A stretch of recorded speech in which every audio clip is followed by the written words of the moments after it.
अब सावन में होगी हर इच्छा पूरी। सिर्फ आप इन कामों को कर लो, आपको जो चाहिए, जो आप मांगोगे वही मिलेगा, अगर यदि आप सावन में इन नियमों को अपनाते हैं।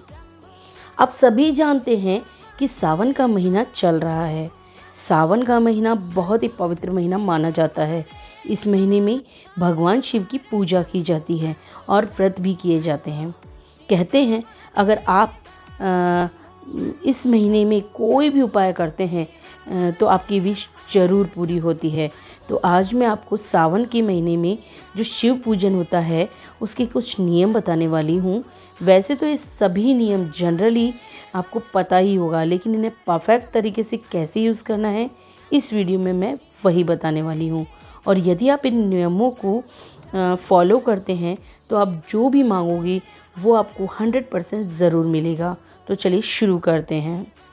शिवजी पर जो जल चढ़ाते हैं ना, वो जहाँ तक हो सके तांबे की लोटे से ही चढ़ाना चाहिए, क्योंकि तांबा एक ऐसी धातु है जो बहुत ही शुद्ध धातु मानी जाती है और इसलिए तांबे के लोटे से जल चढ़ाना शुभ माना जाता है। दूसरे नियम की बात करें तो जब भी शिवलिंग पर दूध चढ़ाएं तो उसे कभी भी तांबे के पात्र से ना चढ़ाएं, हमेशा स्टील के पात्र से ही जल चढ़ाएं, वही अच्छा माना जाता है। तीसरे नियम की बात करें तो जब भी आप बिल्वपत्र को शिवजी पर चढ़ाने के लिए तोड़कर लाएं तो उसको है ना, उसके पेड़ को या उसके पत्तों को हमें बिना स्नान किए या बिना नहाए नहीं छूना चाहिए। इससे हम पाप कर्म के भागी होते हैं। स्नान करने के बाद ही बिल्वपत्र के पत्ते हम तोड़ सकते हैं, उन्हें छू सकते हैं। चौथी बात, बिल्वपत्र को हमेशा शिवलिंग पर इस तरह चढ़ाना चाहिए कि उसका सीधा भाग शिवलिंग को टच हो और उल्टा भाग ऊपर की तरफ हो। बिल्वपत्र के हमेशा डंठल तोड़कर ही चढ़ाने चाहिए। एक बात और, यदि आपके आसपास बिल्वपत्र ना मिले तो आपके मंदिर में जो शिवलिंग पर बिल्वपत्र चढ़े हुए हैं वो आपको मिले तो आप उन्हें शुद्ध पानी से धोकर फिर से शिवलिंग पर चढ़ा सकते हैं। इसका वैसा ही फल होता है जैसा आप पेड़ से तोड़कर बिल्वपत्र शिवलिंग पर चढ़ाते हैं। और अगर आप घर में शिव जी की पूजा करते हैं तो पहले थाली में बिल्वपत्र रखें, उसके बाद उसके ऊपर शिवलिंग रखें और फिर उनकी पूजा करें।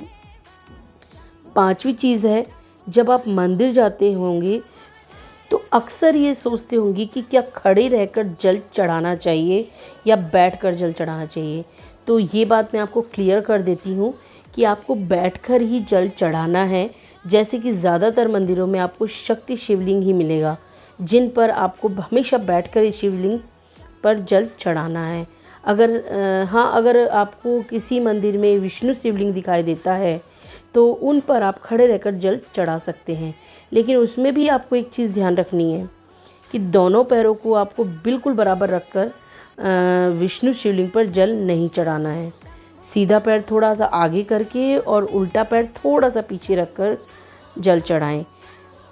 और अंतिम और छठी बात जो आपको ध्यान में रखनी है वो है, अगर आप सावन के महीने में रोज़ हो सके तो रोज़, और अगर ना हो सके तो प्रत्येक सावन सोमवार को आपको कोई भी एक चीज़ 108 बार चढ़ानी है।